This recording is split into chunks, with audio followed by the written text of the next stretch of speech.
All right, so welcome to the last slot of the day. Wasn't exactly sure what kind of a room I'd get. I didn't know if everybody would be done by now. Have all of you seen some good stuff? This is my first NDC, by the way. It's been a great conference. I really enjoyed it. I've seen 3 or 4 really good sessions today. Hopefully you've had a similar experience. All right, so I realize the last talk of the day we have, after this we have, shrimp and beer on some sort of a large boat. Is that what it is? So I'll try to make this as enjoyable as possible so that we can cruise through that and then get on a boat. So thanks for coming. We are going to talk about Azure Cosmos DB. Just real quick about me. My name is Josh. I've worked in industry for 20 some odd years as a consultant. I've built a lot of software, done some training and instructing. Right now I work for a company called cloudacademy.com. We do AWS, Azure, Google cloud-based training or training around the 3 major cloud vendors. We do some other things like some DevOps training and that sort of thing as well. I'm an Azure MVP, and I also tweet at JP Lane occasionally. All right, so quick show of hands before I get started. How many of you are using Azure Cosmos DB today, actually like doing something with it, making money or attempting to make money? Okay, a few of you. DocumentDB probably, before it was Cosmos. We'll talk about that. How many of you have done, just like tried Hello World? So you've at least sort of like seen it and, yeah, okay, not too many others. How about things like MongoDB, Cassandra, those kinds of things? So any familiarity with NoSQL in general, it's okay. You know, it's okay if you haven't. We'll talk about kind of give a broad overview of NoSQL, or at least I won't go into too much detail on kind of deep NoSQL kinds of things for those of you maybe who are less familiar. But at any rate, Cosmos DB. So let's start from the beginning, especially since most of you don't have a ton of familiarity with kind of the NoSQL paradigm itself. Cosmos DB was kind of first incarnated or thought of back in 2010 as an internal Microsoft project. It was called Project Florence. The story goes that there are a number of teams inside of Microsoft. As you can imagine, of course, Microsoft being this kind of large multinational organization, they've got several large software teams that have to deal with the various problems of data at scale, right? Things that maybe the rest of us don't necessarily have to do, or at least don't have to do on as much of a regular basis as they do. So, these are teams like Office 365, a couple of teams on the Xbox or organizations, teams within the Xbox or organization, that sort of thing. And the story goes that these teams kind of kept bumping up against the same sorts of problems over and over again. They have to deal with large, geographically dispersed user bases. They have gigabytes, if not terabytes of data that they sort of have to shuttle around and move around the planet and make various bits of that available with very high uptime, very low latency for a very widely geographically dispersed audience, millions of simultaneous users potentially. And so you can imagine if you've got 2 or 3 teams or 4 teams internally kind of all banging their heads against the wall, like how do we do this? How do we accomplish these things? At some point somebody inside Microsoft says, well, gee, let's spin up a team and figure this out ourselves. So in 2010 they started to do that.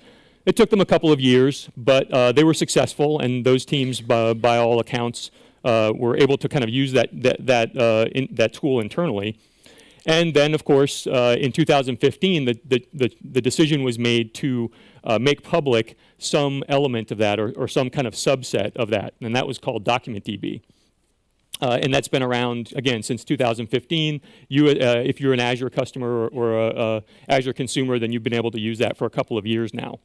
Those of you who maybe, the few of you who are familiar, maybe have paid attention and saw at Build 6 weeks or so ago, a new product called Cosmos DB was introduced, and this is basically the thing that subsumes DocumentDB. So I'll talk about the features in a moment, but DocumentDB now no longer exists properly. It is now called Cosmos DB. All of the features, all of the functionality of document that was there in DocumentDB kind of carries forward. It's still there. In fact, all of us who were using DocumentDB the day prior, we woke up the next day, build was going on, and now all of a sudden we were all Cosmos DB users, which actually is an interesting testimony towards the power of a managed service. Because the team, there was nothing to install, there was nothing to upgrade, no buttons to click. We just literally woke up the next day and there we were. All right, so more generally about the service itself. First and foremost, it is a NoSQL JSON data store. So that's sort of a fancy way of saying that basically what you're dealing with fundamentally is JSON data, individual documents or individual elements that are packaged as JSON and defined as JSON. That may be obvious to some of you, but those of you maybe who are familiar with things like MongoDB, it's kind of a very, very similar kind of paradigm kind of at its core. Another kind of core feature or core element of Cosmos is the notion of this push-button geo-replication. So this quite literally allows you to go into the Azure portal. If you're familiar with the Azure portal, you can log in. You can also do this programmatically via APIs. But you can go into the Azure portal and you're kind of presented with a map of the world and some icons that represent all of the data centers for Azure. And you can just you pick a primary one when you create your account, but then you can click on any of the other secondary icons to create secondary replicas of your account, meaning of all of the data in that account. And this is you can pick one extra one. You can pick 40. I think there are 40 some odd data centers I think now. In Azure, and you can literally replicate your data into all of them if you wish. Now, of course, you're going to pay for all of that, and typically that's the size and scale of organizations that maybe would want to do that. It's relatively small, of course, the number of them that would want to do that. But still, it's there if you're so inclined.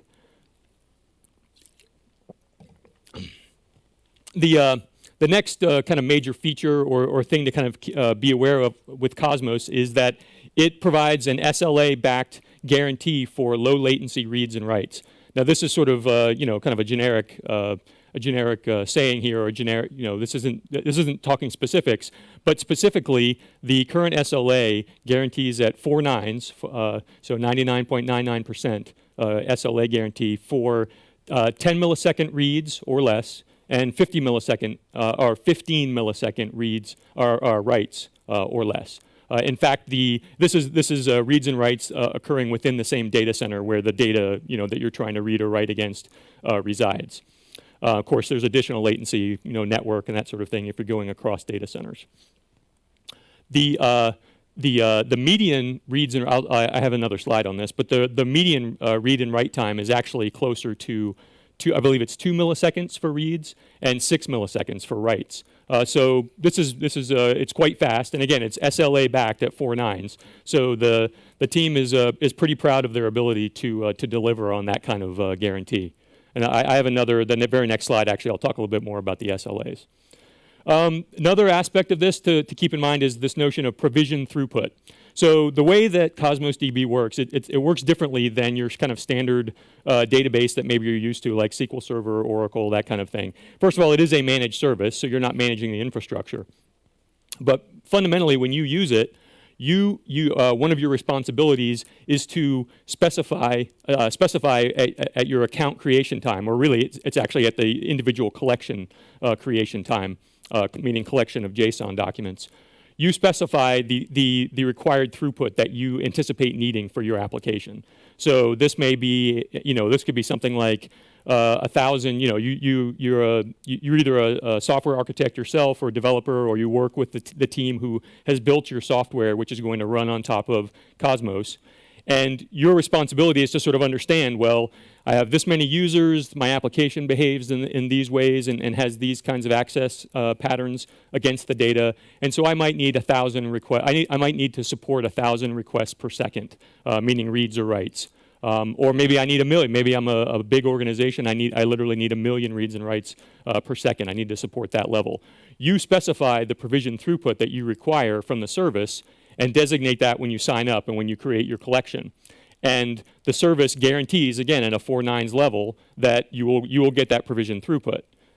Now, of course, the trick, or at least you can imagine that the higher throughput that you designate, I mean, nothing's for free, right?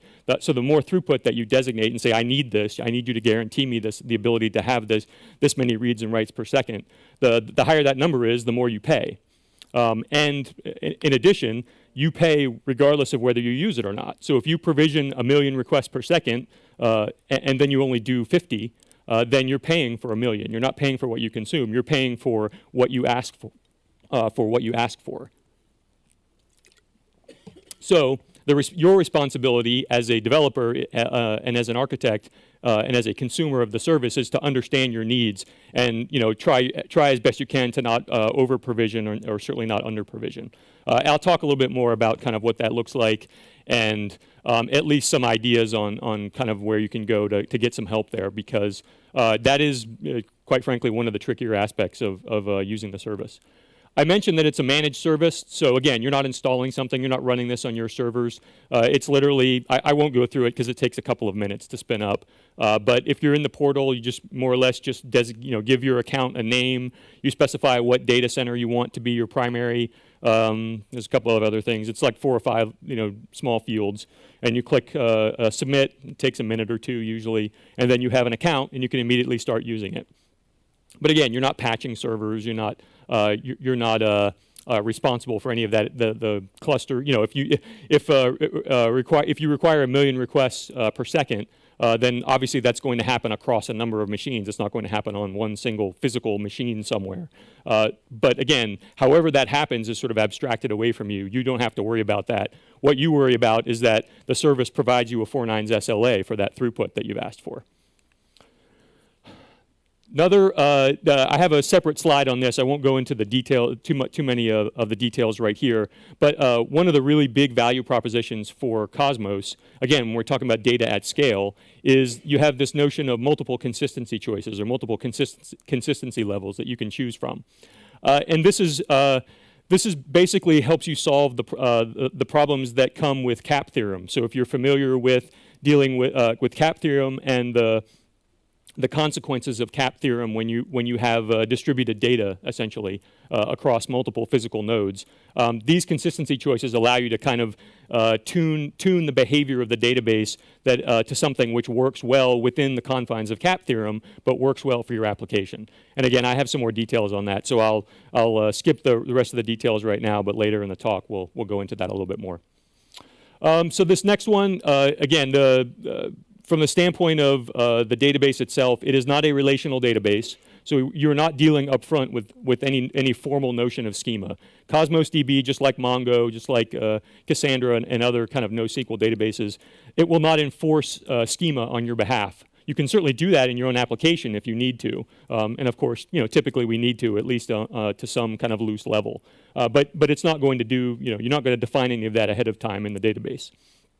The other thing that it does, from the standpoint of performance, getting these kind of low latency reads and writes, by default it auto indexes all of the data all the JSON data that you submit, that you push into the service. And again, if this is 1 million requests per second and you're pushing a very high volume of writes into the service, all that auto indexing behavior is happening, and that guaranteed 15 millisecond SLA for writes, that's all inclusive of auto indexing. I don't mention encryption on here, but everything's encrypted by default in Cosmos DB. So all of that stuff is included in all of those performance metrics for the SLA. Last quick thing, then we'll move on to a little bit more on the SLA itself. Cosmos DB is a multiple data model database, and it supports multiple SDKs. And basically what that means is it is the precursor, DocumentDB, that we saw in the last slide. That was a document-oriented database, very similar to something like Mongo. And that was kind of the original incarnation of the service. But now that Cosmos is out, there are additional models, data models, that are essentially projected on top of kind of the core model that Cosmos maintains internally of your data. So you have JSON documents, that's still there. You can do that if you want to and manipulate and work with the data that way. There's graph-oriented data, so I'll do a demo of the graph-oriented data in a little bit. And then there are also currently two other kind of compatibility modes that you can work with Cosmos. There's one for MongoDB. So if you happen to have a MongoDB-based application and you're kind of comfortable and familiar with that, you've written a lot of code, you don't really want to change all your code, but you're kind of interested in this Cosmos DB thing, and maybe I want to try that out. You can actually point your existing Mongo application to a Cosmos DB instance. Just give it a different by giving it a different connection string. And by and large, they're still working out all of the compatibility, but it's actually pretty close right now. And most applications, Mongo applications, can just talk to Cosmos DB as is without changing any code. Same thing for. Oh yeah, go ahead. Question. It's schema on read. Yeah, good question. Yeah. If you have more questions on that, then we can certainly talk about it afterwards. But yes, you're exactly right. The other compatibility layer that exists, so we have Mongo. The other one is Azure Table Storage. Anybody familiar with Azure Table Storage or use it? Or yeah, okay, that's cool. Yeah, anybody who's used Azure for a little while certainly is familiar with that service. There is a compatibility layer for Cosmos DB that works similar to Mongo, but it's for Azure Tables. So if table storage has been around for a while, I mean, there's nothing wrong with it. It's not going anywhere. But if you're interested in Cosmos and you like the features it offers and you're kind of interested in trying it out, then again, you can use the compatibility layer, point your existing table storage application with its existing APIs. You don't have to rewrite any code. Give it a different connection string, and now it's talking to Cosmos instead of table storage. So that's pretty clever. And there's actually more work that the team is doing to support additional databases as well, additional scenarios like that. Real quick on the SLAs. So every managed service, every cloud-based service that anybody ever works with certainly supports an availability SLA, right? Like how long is how much downtime are we guaranteeing, or maximum downtime we're guaranteeing you're going to have over the course of a year, that kind of thing. And so Cosmos certainly offers that, and it offers it at a 4 nines SLA. So that's what is that, like 8 hours, 6 hours, something like that a year? It's very high. I mean, that's certainly a very good availability SLA. But there are three. Oops, I hit my button here on my remote. There are three other facets of the SLA which are worth noting, and this is something that the Cosmos DB team and Microsoft sort of hold up as a bit of a differentiator relative to some of the other options and competitors that are out there. And so these other vectors are latency, consistency, and throughput. And they're more or less kind of what they sound like. Latency is obviously that 10 milliseconds kind of maximum window for reads, 15 milliseconds for writes. That's the 4 nines SLA regarding latency. For consistency, this goes back to the consistency models that I sort of skipped talking details about a moment ago. But essentially, if you pick one, you will pick one of the 5 consistency levels in Cosmos when you use it. And each of those sort of has certain consequences regarding kind of how your data will behave when you actually when you pick a consistency level and then use the service itself. And so the SLA more or less guarantees that behavior, which is kind of spelled out for you, again, at a 4 nines SLA. The last one is throughput. So again, this is how many reads and writes per second you designate, and you say you require your instance of Cosmos to allow you to perform. And again, this is maintained at a 4 nines level, and this is financially backed. This is very similar to the financial backing aspect is very similar to existing competitors, and certainly pretty consistent with what's already there in Azure with other similar services. Real quickly. This is a bit of an eye chart and kind of a long list, and I did this intentionally just because there are a lot of like really nice things. I'm a developer and kind of software architect by trade. I'm not really a DBA or a data guy. I've done a lot of work, built a lot of software that works with a variety of different databases. But I'm certainly from a developer. I walk up to this and use this from a developer standpoint, and there are a number of really interesting features, the kind of developer or architect oriented features in Cosmos, and I just kind of wanted to call these out here, and you can kind of read about them on your own time, but just know that some of these things are there. A couple that I will mention, just those first two. I mentioned already the default encryption. So you can't. I say default, but you can't actually turn it off. The encryption of certainly the encryption of data when you're making a connection and you're actually talking to the service, that's all done via HTTPS using SSL. So you can't actually turn that off. But then you also have encryption at rest as well. So all the data that's stored in the service is encrypted. And again, that's inclusive of all of the the SLA guarantees for latency and throughput. That's all. That includes any encryption that's happening behind the scenes. The other one that's interesting here from a developer standpoint is stored procedures, triggers, and UDFs are supported in the service, and they are authored in JavaScript, which is kind of an interesting choice.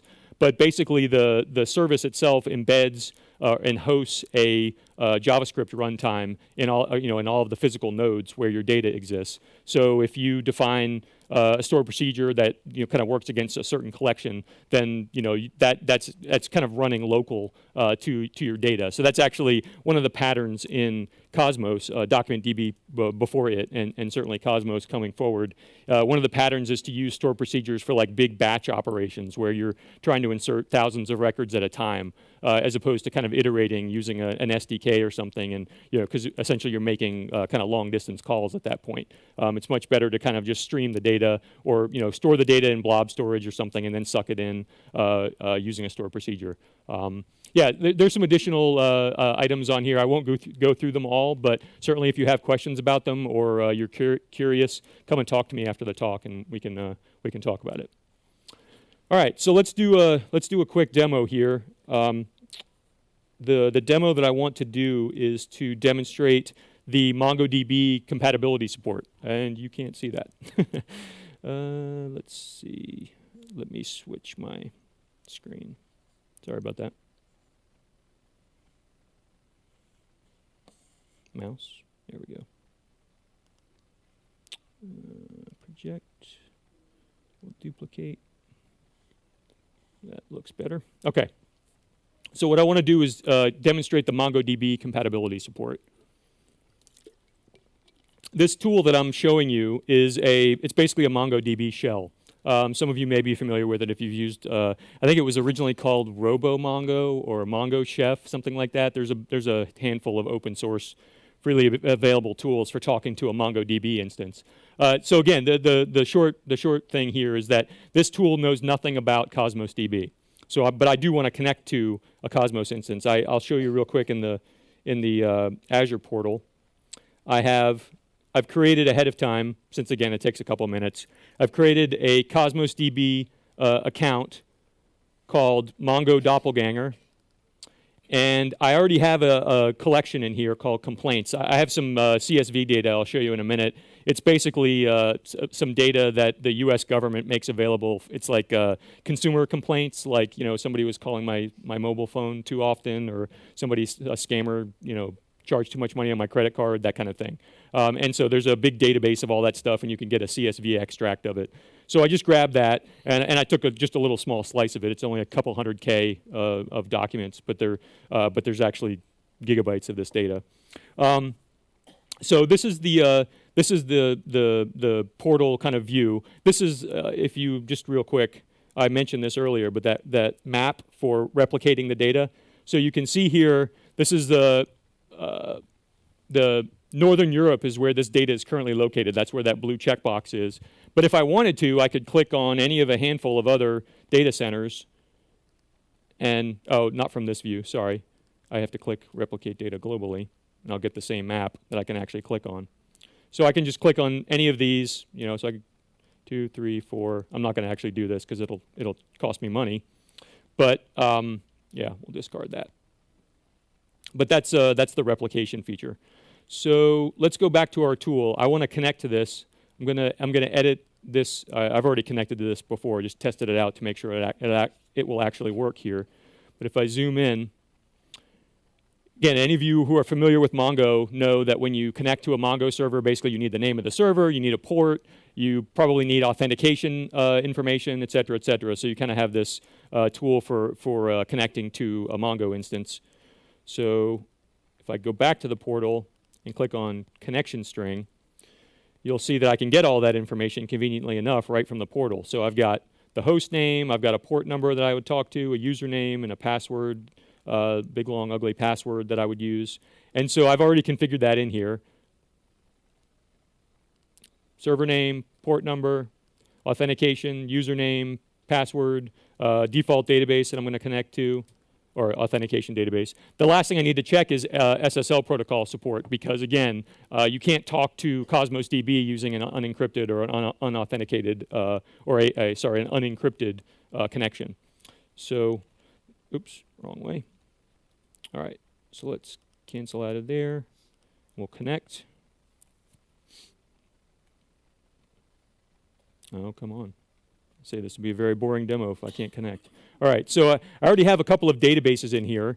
Again, anyone who's used Mongo, you know the kind of the hierarchy of kind of elements in Mongo. You have like a database, and then you have a collections inside of a database, and then you have documents inside of the collection. And Cosmos kind of works the same way, again, in kind of document mode, and certainly in Mongo compatibility mode. So I'll keep my existing database. Again, I've already got a collection, but I'll create a new one, and we'll call it complaints 2, conveniently enough. And you can see here, let me zoom in. Now I have complaints 2. This is my new collection. It's got nothing in it yet. If I switch back to the portal, just to show you nothing's up my sleeve,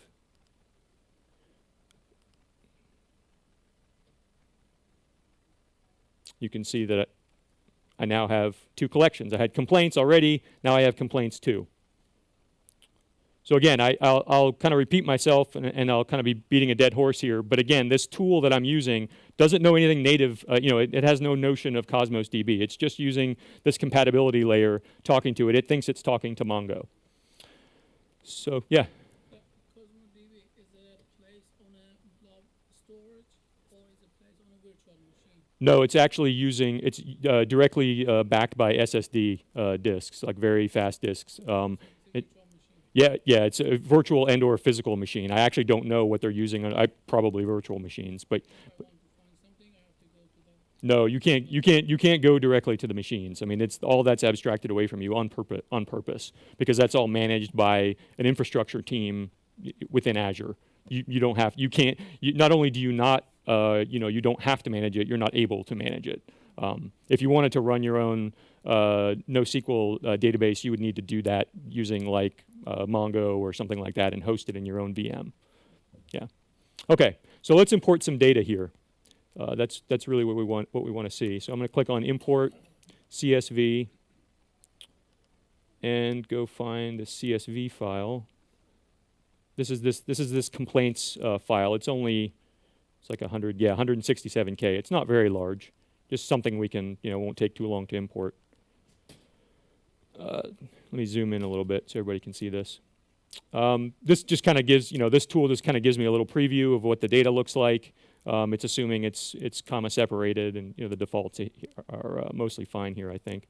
You can see on the right-hand side, this is kind of a preview of what the JSON's going to end up looking like when I insert it.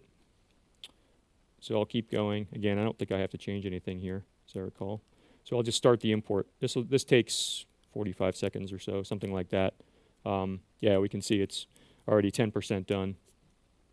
In fact, I can even before this is done, I'm pretty sure I can start to browse this. So if I open the collection, yeah, you can already see I've got some JSON in here. I can get a tree view and start to drill into this and see the data in kind of a tree view. And we certainly don't have to pick through all this data, but the interesting thing is if I go back to the browser, I want to browse. Actually, I don't want this view. I want Query Explorer view. And I'll go to complaints 2. Now I'm going to use even though I used kind of the MongoDB compatibility layer to kind of get the data into the database, I can still query against it using the SQL. Cosmos DB has a SQL query projection layered on top of its kind of core data, this core data model. So I can do, it's not full ANSI SQL. Just a second. It's not full ANSI SQL. It's kind of at the moment it's kind of a restricted subset of SQL, but it lets you do kind of simple filters and projections, that kind of thing. And the team has actually said publicly that most of the SQL query language, like kind of the ANSI SQL query language constructs, could ultimately be supported by Cosmos. It's sort of a matter of priorities and if and when they're actually going to support all that. Yeah. Does it support MongoDB aggregations? It does not support MongoDB aggregations, at least not that I recall. I remember at some point having the same thought kind of internally, and I actually don't recall the answer. I can find out. All right. So anyway, I can say select star from C where well, I can just say select star from C. I think it'll just return the first 50 records. That's probably the easiest thing to do, instead of trying, since I don't remember all the values that are in here. Yeah, here we go. So you can see, again, that nothing up my sleeve. There's actually data in here. Okay.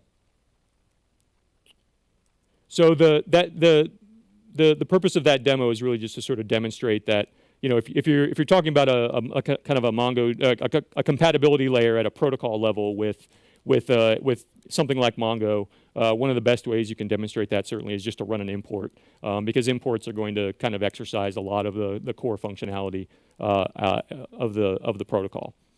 Okay, I think, yeah, we can see the, cool. Let me get a drink of water.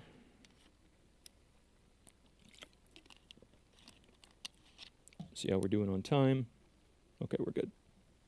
All right, so I've talked about some of the data models that are supported, so I'll just kind of breeze through this real quick. This is the document-oriented model. Again, that was in DocumentDB, which was the kind of original incarnation of the database. That's still there today. We saw this kind of the SQL query projection on top of it. And this is supported by a number of languages and platforms. So there are SDKs for .NET, Java, Node.js, Python, a couple that I'm forgetting. So you know, you can also talk to it using a REST API. So if you were using some stack that doesn't have a native SDK, or if you just prefer using a REST API, then everything that you can do in Cosmos ultimately is all done is all accomplished via can all be accomplished via REST. That includes management functionality as well as kind of interacting with the data, reads and writes. I just demonstrated the MongoDB compatibility layer, so that kind of speaks for itself. Again, you can do that from any, there's no SDK support there per se. It literally works at the protocol level. So if you have a Node.js application that's currently talking to Mongo using Mongoose or something like that, then you can talk to Cosmos. Same thing with Python, etc. I mentioned Azure Table Storage compatibility. This currently is only supported in the, as I recall, in the .NET SDK. It's kind of in preview right now. So I think I assume the goal is to support this in other SDKs as well. But right now they're kind of just kicking the tires and kind of shaking it out. But this does work today if you're using .NET. The last one, which is interesting, and I'll demonstrate this in a few minutes. The last one is the graph-based API. So is anybody familiar with Apache Tinkerpop by any chance? Done any like graph-oriented? Yeah. Okay. So Apache Tinkerpop is basically a framework. It's maintained by the Apache Foundation. It's a framework for interacting with graph-oriented data. You know, kind of obvious, but it has a query language called Gremlin. And so what the team did was to basically build on top of that, so that you can issue Gremlin queries, and I'll demonstrate this, but you can issue Gremlin queries against Cosmos DB and interact with the data in kind of graph form that way, and that's pretty interesting. And again, that support is there today for .NET and Java, and I'm pretty sure the goal is to extend that to other SDKs as well. Okay, so sorry, did you have a question? Oh, okay. Programmable data consistency. We haven't. I've mentioned this a few times. We haven't gotten into the details yet, but so let's talk about that for a moment. Most NoSQL databases, at any rate, support either what's called strong consistency or eventual consistency. Some of them, a few of them, support both and let you choose between the two.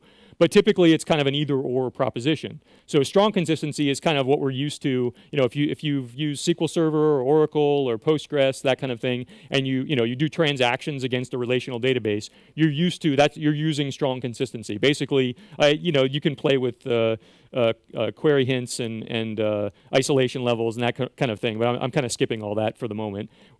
Transactional consistency is basically you do a bunch of work in a transaction, update this, update that, etc., and it either all goes in and it's all committed at one time, or it all rolls back because something bad went wrong and it fails. We all kind of know this, right? So that's strong consistency. Eventual consistency is in a distributed system where you have multiple physical nodes. Eventual consistency basically says I submit an update to my data, and it's going to be handled by some physical node in this distributed cluster that's like kind of processing all my data.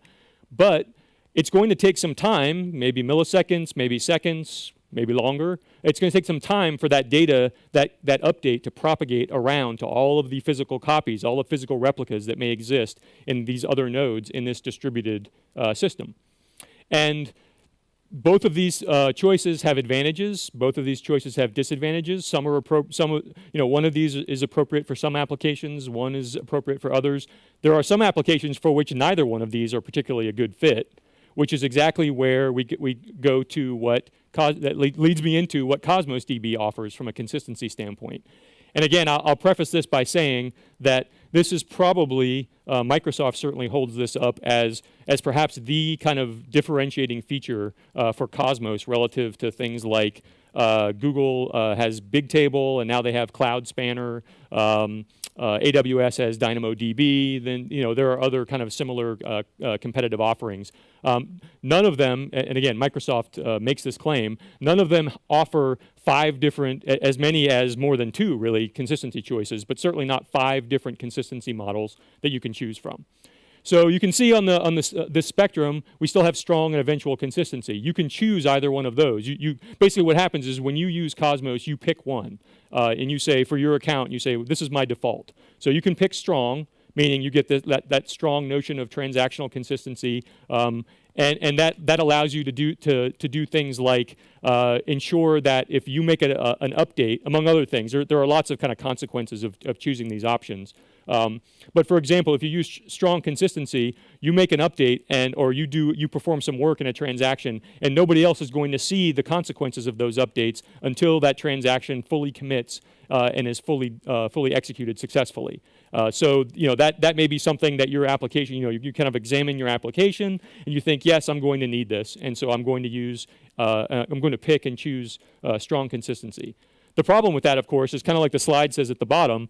You get lower latency, higher availability, and better scalability the further you go on the right-hand side of that spectrum. So transactional consistency, strong consistency is nice.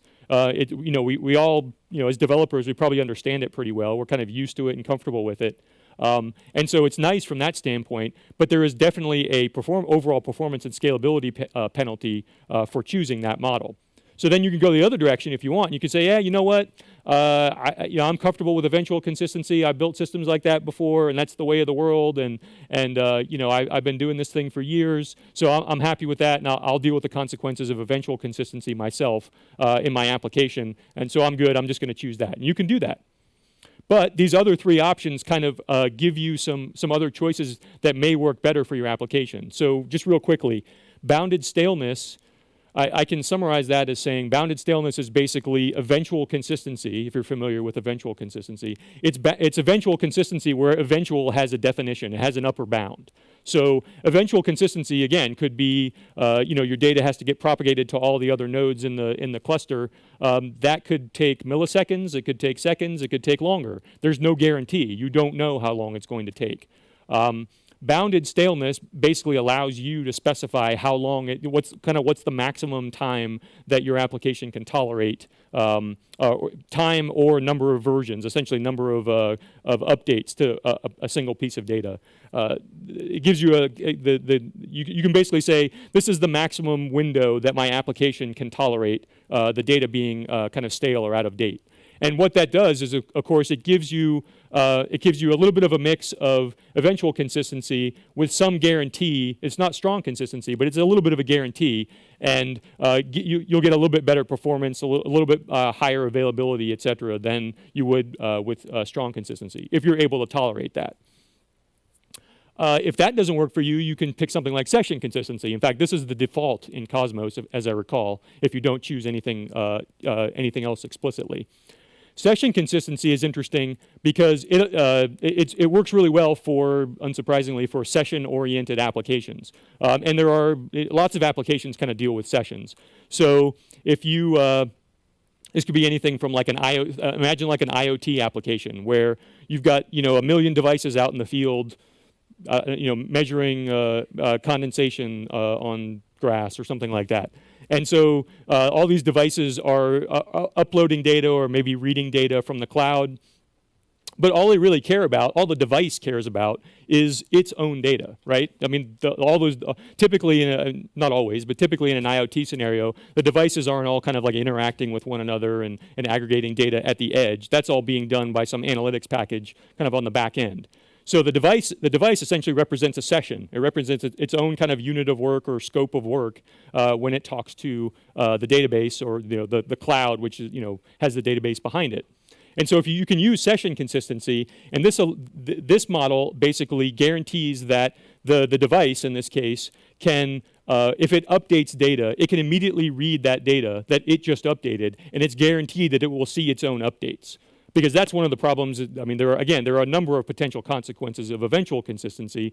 One of them is I submit a write, and then I immediately submit a query to kind of view that data that I just updated, but I may not get it because, again, if my update was serviced by physical node 1, and my query that immediately follows that update was serviced by physical node 17, because again, this is just one, some big cluster somewhere, but it's just one service to me. But if it just so happens that physically that data hasn't propagated yet, in eventual consistency, I'm not going to see my update right away, necessarily.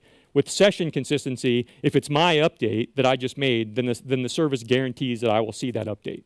And again, the whole point is that as you move further on this spectrum, you get a little bit better availability, a little bit lower latency, and so you kind of choose the model that works best for you. The last one, consistent prefix. I can sum that up this way. Eventual consistency, one of the consequences of eventual consistency is seeing updates out of order. So if I'm using eventual consistency and I update a piece of data, and I have update 1, then update 2, then update 3, then under eventual consistency, you as a reader, as a consumer of that same data, you may see my updates out of order. You may see 3, 2, 1, 1, 2, 3, 2, 3, 1, whatever. There's no guarantee with eventual consistency that you will see the updates in the correct order that I submitted them. With consistent prefix, you do have that guarantee. So again, the guarantees here are all, remember back to the SLA slide. The SLA guarantees these behaviors with these different consistency levels. So if your application is maybe okay with eventual consistency, but you really kind of need to see, you kind of want to see the updates in order. Like maybe you're building a queuing system on top of Cosmos for some reason. You're not using some other queue mechanism. You just want to use Cosmos as kind of a glorified queue. Then consistent prefix would be your friend. That would be the option that you would choose. All right, I could probably do a 2-hour talk on consistency, but I won't in the interest of time and in the interest of not putting everybody to sleep. Yeah, real quick. Yes, you can. You can choose you can go from left to right essentially and choose a less stringent consistency option on a per query basis. Yes, you can. Yes, yeah. In the SDK? Yeah. Yes. But if I use the MongoDB driver, how that will be? I don't know if it's supported with the Mongo compatibility layer. That's actually a good question. I've never tried that, so the short answer is I don't know how that works, and I'm not even sure if it's supported. That may only be supported in the kind of the native kind of document-oriented store, probably in Graph as well. Was there another question? Yeah.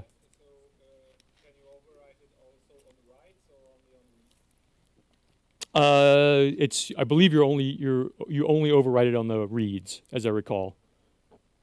I can again I can find that out and certainly let you know. Yeah, I don't recall actually. I know definitely on reads, but Hard for writes, what would mean then? yeah, I think I'm not sure what that. There would be some weird consequences with that. So I'm pretty sure it's just reads. But good question. How are we doing on time, by the way? Question? Yes. I'd assume that the SLA for some 10 milliseconds and some 15 milliseconds is for the eventual consistency, is that correct? That's also a good question. I don't recall. Believe it or not, I've actually read the SLA. It's not as boring as it. I mean, most SLAs are incredibly boring, right? Written by an attorney. This one, the one for Cosmos, is actually pretty digestible, but I don't recall if it. I don't think it specifies a consistency level in the SLA for under latency. I'm trying to remember now if it actually designates it and says. I understand your question, and I can't remember if it actually specifies which consistency model the 10 and 15 milliseconds falls under. Again, hold that. Let me know afterwards, and I'll write a couple of these down, and I can give you those of you with questions. I can give you my email address, and we can certainly resolve it afterwards. Fair enough? Okay. All right. A couple other things. I'll breeze through these, and then I have a couple of things that I wanted to talk about as far as I've worked with a couple of clients using DocumentDB at any rate, the precursor to Cosmos, and so I have some kind of good and bad or kind of things to watch out for as you start to use it, as well as maybe some speculative stuff that I anticipate maybe the team will start working on. But in the meantime, a couple of other things on availability and performance.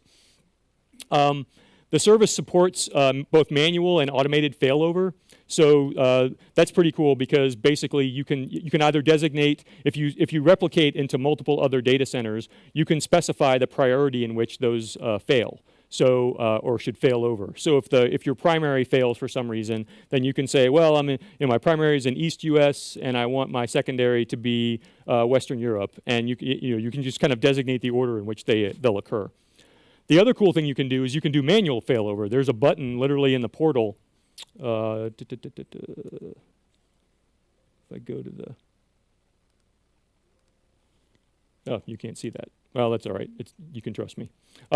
There's a button in the portal where you can go and you can say I want to fail over. Basically, it doesn't bring down the data center. It basically just makes your instance of Cosmos unavailable in your primary data center, and then you can test your disaster recovery strategy. So when your boss says to you, hey, we have this DR strategy. Have we tested it? This is actually a way for you to do that. And of course, if you're using Cosmos as kind of like the basis, the backbone or foundation of your application, then this is a very, I won't say easy, but it's certainly an obvious way that you can initiate a failover and kind of test all of the failover mechanisms. Your application, the database should fail over, but of course all of your applications that talk to it should also fail over in some appropriate manner as well. And you can test that yourself. The other interesting thing that this allows you to do, you can do all that. There's a button in the portal to do this. There's also APIs to do it. And so I've not worked with anybody personally who does this, but I'm aware the team has talked about they have customers who the Azure team has customers who themselves have customers who are geographically dispersed around the world, like e-commerce style customer or physical commerce customers, where typically their workloads or their requests are kind of follow the clock, or they occur in like these 8 or 10 hour windows as the sun or as the Earth rotates around the sun. So you can basically you can basically turn off or make unavailable data centers kind of as the Earth turns, and just kind of follow the clock as it goes around, and ensure that the customers, the folks who are using your database, are always talking. The database they're talking to is always the one that's kind of physically closest to them. You kind of get the lowest latency that way. You can talk to Cosmos DB programmatically using both physical and logical endpoints. So more or less what this means is you can create a connection and specify exactly the data center. Again, if you're in multiple data centers, you can specify exactly the data center you want to connect and talk to. Or you can use a logical endpoint, which is more or less just like a DNS name that excludes kind of any geography in it. And then you can also, when you do that, you can sort of designate, again, the sequence or the priority of the actual physical data centers that you want to talk to. So you use the logical endpoint and you say, well, the first one I want you to try is East US, and then the next one I want you to try is West US, and et cetera. And you can kind of create this prioritized list that allows, it's basically a way to kind of provide uptime and availability kind of from the client side, and ensure that if a data center goes down, that the SDK, essentially the client SDK, will automatically retry using the next data center by priority. Okay, real quick, I've mentioned low latency reads and writes. Again, 10 milliseconds and 15 milliseconds. The median is for both is less than 10, which is good to know. Again, this works because everything is indexed, and it works independent of the fact that, or it works inclusive of the fact that everything is encrypted as well. I mentioned the provision throughput model. The other thing I will note about the provision throughput model is you can change that both programmatically and through the portal. So this is another example where, say you need 1 million requests per second, but you only need it in a certain window of time. Again, you're paying for that. So if you only need it for 8 hours a day, and you know what those 8 hours are, then essentially use a script or use some sort of process that calls the API and says, okay, I need 1 million requests per second right now, and then wait 8 hours, and then you can dial it back down to half that, or whatever it is you need at that point. Yeah. Hold that thought. Great question. Hold that thought. Okay, that's a great point. I'm gonna try to get to the last slide. In fact, what I'll do is I'll skip this last demo just in the interest of time, so that we can talk about some of that stuff. Well, we have 10 minutes. Yeah, it's probably not enough time. All right, real quick on use cases. So there are. This is one of the things that the questions that I usually get from folks when they're, we kind of talk about Cosmos DB, like, okay, it's this big distributed thing, and it's NoSQL, and I'm used to SQL Server, and kind of, what am I going to use this thing for? And so there are a couple kind of primary things to think about. First of all, certainly if you need something which is geoscale, something that's going to, you've got users or applications that are distributed around the world, and users that are using those applications, and you need something at that kind of scale, certainly you have other options. It's not as though Cosmos is the only option at your disposal. Even things like Azure SQL Database now does geo-replication. Nevertheless, it is a good option, and it's certainly one to consider. Yeah, I mentioned the follow the clock scenarios as well. The next one is, again, it sounded like we didn't have too many folks who were kind of using NoSQL or terribly familiar with NoSQL today, and that's fine. But if you do find yourself in a situation where you're sort of hamstrung, I guess is maybe one term, hamstrung by the notion of a defined schema, a predefined schema, a relational schema that's where all of your data is highly normalized, and you're kind of doing a lot of joins and that sort of thing to kind of get at your data and present it in a user interface, that kind of thing. And maybe your writes are slower because you're taking big blobs of data and shredding all that data into this nice highly normalized series of tables. If you find yourself in that situation, then something like Cosmos DB is a good fit, precisely because it doesn't enforce schema. It doesn't have that kind of formal, strict notion of schema behind the scenes. And that's, that can be good for things like IoT, for example. I mentioned IoT earlier. but every IoT device has its own notion of state and events that it produces, that kind of thing. And it often is kind of impossible. Even imagine like a firmware update. If you do like a firmware update on a small device, and that could radically change the schema, quote unquote, of data of the data that it produces and that you need to store. And so chasing all of those kinds of updates, when you've got millions of devices out in the field, can be very tedious. And that's often a good fit for something like Cosmos DB, a schemaless NoSQL store. Another thing where I know Microsoft has some case studies on this. They use Cosmos DB extensively on the Xbox team for Halo, and I know there are some like third-party gaming companies that have used. Again, they've done some case studies and they've used Cosmos DB or the precursor DocumentDB. So basically low latency requirements. Gaming is a good option, or a good example of that. But there are others. So that's certainly one too. The last thing I will mention, and this is definitely worth noting, perhaps something I should have said originally, but I think it's important to note. There's nothing wrong with it's not. This is not the kind of thing where we're saying relational databases are crap. Don't use those anymore. Cosmos DB, NoSQL, those things. It's a tool. It's something that it's important that it's out there. It's useful. But it fits well in certain scenarios, and quite frankly, in other scenarios, it isn't a good fit. And there's nothing wrong inherently with relational databases. It's just they are tools as well. So this essentially what's happening is your toolbox, your potential options has just have expanded, which is great. And so now it's sort of up to you as a developer, as an architect, to sort of put your thinking hat on and say, okay, well, these are my requirements.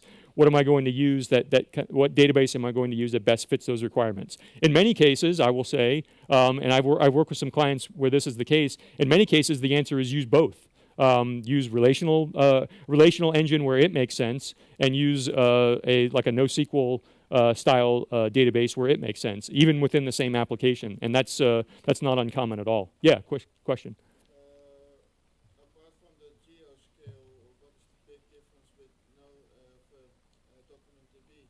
Or is it better to use this instead of DocumentDB? As of today, you're not, if you're using DocumentDB, you're using this now.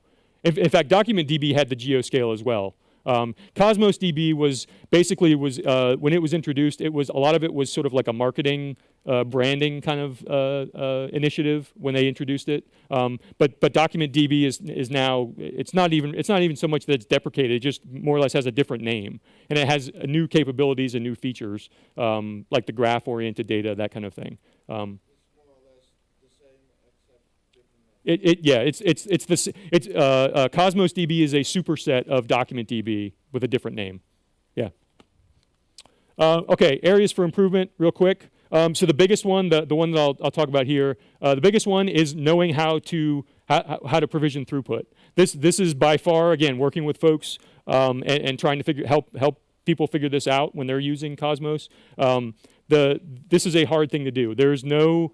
I wish I could tell you there was a tool. If there was such a thing, I would probably try to build it and make a lot of money. Maybe there is, but I haven't thought of an easy answer for this yet. Although we'll talk about the machine learning in a second. But that's a hard thing. Typically what's going to happen is you'll over provision first. The pattern is usually you'll over provision, then you'll under provision, and it'll basically if you under provision, that means you're making more requests than you've actually you provisioned for or set aside. Then basically the service will throttle you. You'll get HTTP errors that you can recognize that you're being throttled, and basically that's your cue that, oh yeah, I need to ask for or provision more throughput. And it's a bit of a dance back and forth, and it just requires some testing and some QA work to kind of arrive at the right answer for your application. Some of these other things are kind of minor things. Take a moment and read it, and if you have questions about it, certainly come and ask me afterwards, just in the interest of time. Okay, so this is the last one that I wanted to. This is the last slide, and I want to preface all this by saying that these are all my own personal kind of musings or thoughts. This is not like any sort of an official list that the team is working on. These are just things that, having used the service and having having some familiarity with it. These are things that I expect are likely new features or things that they're working on kind of into the future. Certainly, it's fairly obvious that there'll be more over time. There'll be more and better kind of query APIs. So we saw SQL. There's the MongoDB compatibility layer. There's table storage. There's the graph APIs, which I didn't show just because we ran out of time. But there's almost certainly going to be others. I mean, think about it. There's other databases in the world, right? There's Cassandra. There's Elasticsearch is maybe a database, maybe something else. But there are any number of other possible stores that the team could decide, well, gee, it'd be really nice if we could get the 5 million users who are using this tool and see if we can attract them to use Cosmos DB. So it's not unreasonable to expect that something like that will happen. More and better ecosystem integration, that one's kind of obvious because the easier it is for you to use Cosmos with all the other Azure services, then the more money you're spending and the happier Microsoft is certainly about that.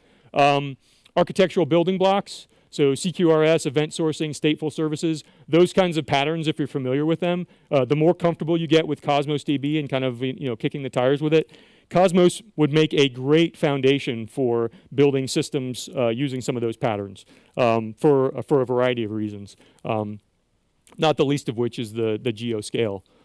But yeah, I think there are some interesting possibilities there, and I'd personally like to see somebody, whether it's Microsoft or somebody else, do some build some examples of that. More runtime integration. So we mentioned that JavaScript, you use JavaScript for store procedures and triggers, that kind of thing. If you paid attention to build at all, you saw how you can actually take the Azure Functions runtime and like run it in a container, like on your laptop, like for debugging purposes. It's not much of a mental stretch to imagine the Cosmos DB team saying, well, gee, we can host the Azure Functions runtime, and now all of a sudden you can write stored procedures in Python, C#, F#, like all the languages that you can use in Azure Functions. So something like that. I don't know if it'll be Azure Functions or it'll be some other languages, but hosted in some other way. But that wouldn't surprise me. The pricing innovation. So back to this gentleman's comment a moment ago. Some of the other things like spot markets and secondary markets. Yeah, maybe not. But your comment, I think, is very intuitive, and quite frankly, that's probably to me the most interesting thing on this slide, and it's the one that I will be frankly shocked if they don't do, precisely because that idea of figuring out how much throughput I need to provision, it's hard. I mean, it just flat out is not an easy thing to do. And why not use machine learning, point it at your account, your application starts working, and it's over time it's going to start to understand your patterns, your application patterns, how many your users. You have a big spike first thing in the morning because everybody logs onto the system and tries to do this and that, and then it goes down at 10 a.m. and then it's kind of then it peaks back at noontime. Whatever the pattern looks like, whether it's seasonal throughout the year. Machine learning, that's essentially a machine learning problem. And so again, it'll shock me if that's not part of the service eventually. I don't know how long it'll take. Quite frankly, the data is there today for you to make some of those decisions. You could use machine learning today and kind of, you'd have to set it all up and build it yourself, but you could do that. The last one is just, convergence with SQL database. I don't think that they might, just my personal guess, I don't imagine that Cosmos DB and Azure SQL database will just become one thing. But I do think over time it's likely, because SQL database now does geoscale and it has a lot of high availability kind of features that Cosmos DB certainly has. Cosmos DB has SQL language support. So there's just a lot of overlap between the two, or some overlap between the two, and probably more over time. So I would just expect that to kind of continue as well. Yeah, that's all I had. Thank you everybody for sticking it out to the end of the day. I appreciate it.